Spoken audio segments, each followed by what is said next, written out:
Olá, sejam bem-vindos. Hoje eu vou fazer a leitura do mangá do capítulo 269 de Tokyo Revengers, que acabou de sair.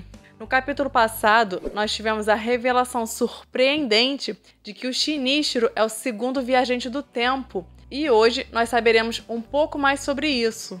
Agora vamos à leitura do mangá, mas antes disso, se você me acompanha nos reviews semanais, já vai caprichando no like e se inscreve também, caso ainda não seja inscrito.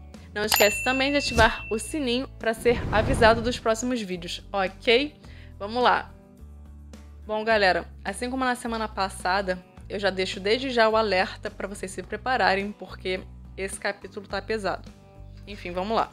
Shinichiro é um viajante no tempo. O passado desconhecido do Shinichiro é revelado. E aí começa no cantinho. O mundo da primeira linha temporal. Ou seja, finalmente a gente vai ver o que aconteceu na linha do tempo original. E aí a gente vê uma gangue de motoqueiros, que é a Black Dragons. E aí tá o Shinichiro dirigindo a moto. O Mike tá atrás no carona. Isso é um pouco irresponsável, né? Porque o Mike é uma criança, né? Enfim, não deveria estar na moto. Aí o Shinichiro fala: está se divertindo, Manjiro? E aí é uma criança, né? Óbvio que tá, né? E aí ele responde: sim, é incrível. E aí o Takeyomi fala: por que você está levando seu irmão pra reunião? Também achei uma ótima pergunta, né? Shinichiro respondeu: tem nada de errado. Afinal, sou como seu pai.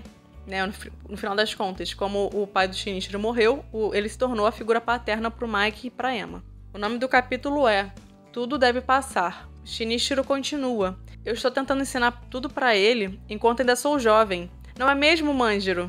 Aí o Mike respondeu: sim. Takeyomi disse: você deve ser idiota.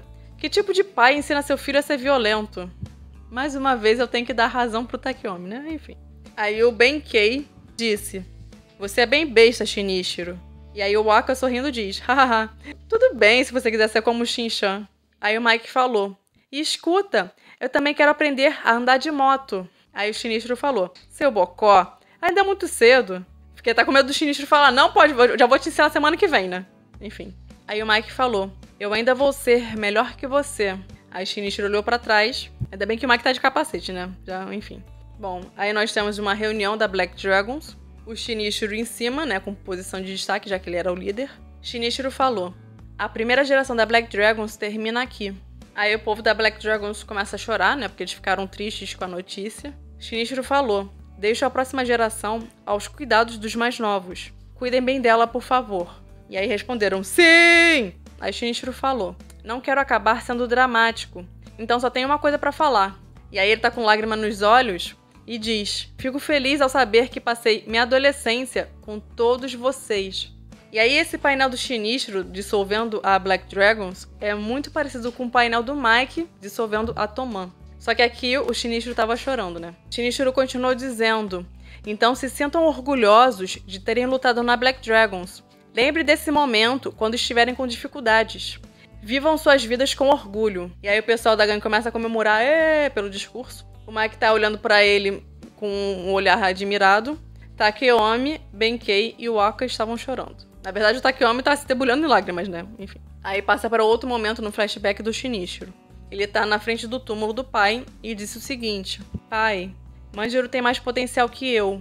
Vou criar ele muito bem. Não precisa se preocupar. Eu cuido do Manjiro e da Emma no seu lugar.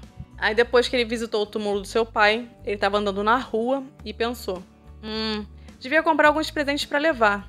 E aí ele olha pro lado e vê uma loja de brinquedos e fala: um avião supersônico dos sonhos. E aí logo em seguida, já na casa do Isano, aí o Mike abre o presente, todo feliz, e fala: é um Concorde! Aí o Mike, sorrindo feliz da vida, diz: valeu, Shinichiro! Enquanto isso, a Emma ganhou de presente um ursinho. Shinichiro falou: monta ele sozinho, não precisa da minha ajuda. Bom, se passou um mês, e aí o Shinichiro está numa oficina, que não é aquela oficina dele, que eu acho que se chamava SS Motors, isso aí se chama Iago, pelo que eu entendi. O Shinichiro estava tirando as luvas e falou: estou bem cansado, vou comer. E aí um figurante fala: espera aí, Sano. Ele tava com o telefone na mão. Teu avô está te ligando, parece algo sério. Aí o Shinichiro pega o telefone e fala: sim, o que aconteceu? Aí o avô dele fala: oi, Shinichiro, o Manjiro está inconsciente e em estado crítico. Shinichiro falou: o quê? O avô disse. Ele caiu das escadas enquanto brincava e bateu a cabeça muito forte. E aí o Shinichiro sai correndo e vai para o hospital chamado Otani. E aí o que nós vemos é que o Mike estava inconsciente, incubado, né, com faixas na cabeça. Aí o Shinichiro, vendo aquilo, fica incrédulo. Aí o avô do Mike tá triste. Baji, Sanzo, que tá sem cicatrizes, e a Senju estão chorando. E aí o Mike tá dentro de um quarto e eles estão observando do lado de fora. Shinichiro perguntou: "O que aconteceu?" O Baji falou: "Estava brincando com o Concorde do Mike." E Sanzo continuou dizendo: "Mike disse, não vou deixar ninguém brincar. Disse que era muito importante e que tinha demorado 1 mês para montar." Aí o Sanzo, ainda em lágrimas, continuou dizendo: "Depois apenas disse, sou um Concorde supersônico." Correu para o 2º andar e caiu pelas escadas. E pã! Escutamos algo caindo. Aí o Baji, ainda em lágrimas e tremendo, disse: "Então Mike parou de se mover." E aí nós vemos novamente o Mike incubado e inconsciente. E aí nessa outra cena tem o Shinichiro e o avô do Mike conversando com o médico. Shinichiro perguntou: "Está em estado vegetativo?" O médico falou: "Sim, o hipotálamo e o tronco cerebral estão ativos, mas seu cérebro não tem nenhuma resposta. Dizendo de outro jeito, igual a um vegetal, não tem consciência. Apenas está vivo." Shinichiro perguntou: "Existe alguma chance de recuperação?" E o médico respondeu: "Sinto muito, mas..." E aí, em casa, o Shinichiro olhou pro aviãozinho, né? Pegou o brinquedo e gritou: "Essa merda!" E aí jogou o aviãozinho no chão, quebrando ele. "Essa merda! Foi essa merda!" E ele começou a pisar no aviãozinho com raiva e chorando sem parar, né? Porque o Shinichiro, ao mesmo tempo que ele tá culpando o aviãozinho, ele tá culpando ele mesmo por ter dado de presente o aviãozinho pro Mike. Aí já nessa outra cena, a gente vê uma cadeira de rodas e alguém fala: "Hoje o dia está bonito, é um bom dia para passear." E aí a gente vê que, na verdade, quem tá na cadeira de rodas é o Mike. E aí o Shinichiro tá conduzindo, né? Tá empurrando a cadeira de rodas em que o Mike tá, e ele continua em estado vegetativo. E aí percebam que o Mike tá com os olhos brancos e tá muito magro. E aí o Shinichiro falou: "Já passaram 4 anos. Você já está no ensino médio, Manjaro." E aí é uma cena muito triste de ver. E aí dá pra ver, agora que tá mais de perto, as olheiras do Mike. E o Mike com a bochecha, né, com aspecto bem magro. Mas enfim, guardem essa imagem do Mike, porque na hora do review eu vou voltar nesse ponto. Enfim, aqui embaixo, o doloroso aspecto do Mike no cruel mundo da primeira linha temporal. Continua. Galera, não vai embora, porque eu tenho várias considerações pra fazer. E eu quero comentar com vocês o que eu acho que pode acontecer nos próximos capítulos. E mais uma vez, o aviãozinho veio pra traumatizar os fãs de Tokyo Revengers. Pelo visto, o grande vilão da obra é o raio desse avião. Bom, nesse capítulo finalmente vimos o que realmente aconteceu na linha do tempo original e o que motivou o Shinichiro a viajar no tempo para salvar o Mike. E o que nós vimos é que na primeira linha do tempo, o Sanzo não tinha suas cicatrizes e o Mike sofreu um acidente horrível enquanto brincava com o aviãozinho. Por conta do acidente, Mike ficou em uma cadeira de rodas em estado vegetativo, ou seja, ele estava vivo, mas não tinha consciência.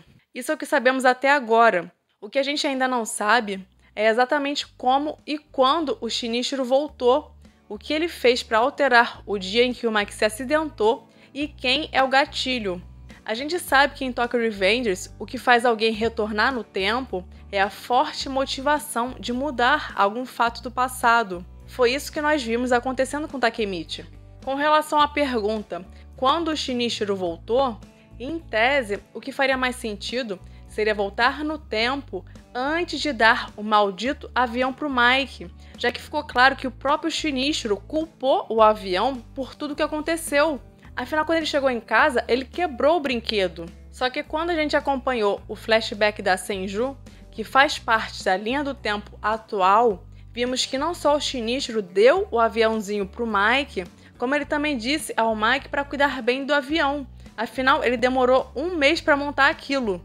Além disso, o Shinichiro do capítulo 241 não pareceu se preocupar com o Mike correndo e saltando com o avião na mão, sendo que isso foi justamente o que levou ao acidente que deixou o Mike em estado vegetativo. Então, claramente, aquele Shinichiro das lembranças da Senju não poderia ser o viajante do tempo, porque ele estava relaxado demais. Mas sabemos que, de alguma forma, ele impediu o destino trágico do Mike, já que ele não está em estado vegetativo atualmente. Bom, a partir disso, surgem pelo menos duas hipóteses possíveis. 1. O Shinichiro regressou ao passado, depois retornou ao futuro, mas deixou alguém encarregado de evitar o destino do Mike. E esse alguém poderia ter sido o Sanzo, já que ele sabe da existência do viajante do tempo e também estava presente no dia do acidente do Mike. Mas eu acho que essa hipótese não faz muito sentido, porque o Shinichiro poderia ter quebrado o avião ou sequer ter dado esse brinquedo de presente para o Mike. 2. A outra opção seria que o Shinichiro teria regressado em algum momento naquele mesmo dia fatídico, por volta da hora em que ocorreu o acidente envolvendo o aviãozinho e a cicatriz do Sanzo, mas depois daquela cena em que o Shinichiro estava reunido com o Mike e Takeomi. Lembrando que essa cena ocorre no início do capítulo 241. E aí, de alguma forma, o Shinichiro manipulou os eventos para que o Mike não se acidentasse.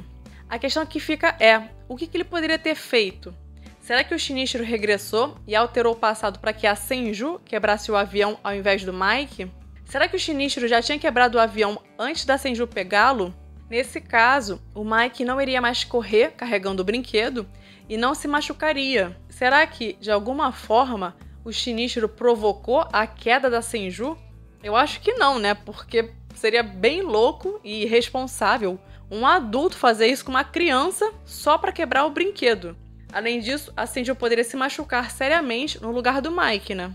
Outra hipótese.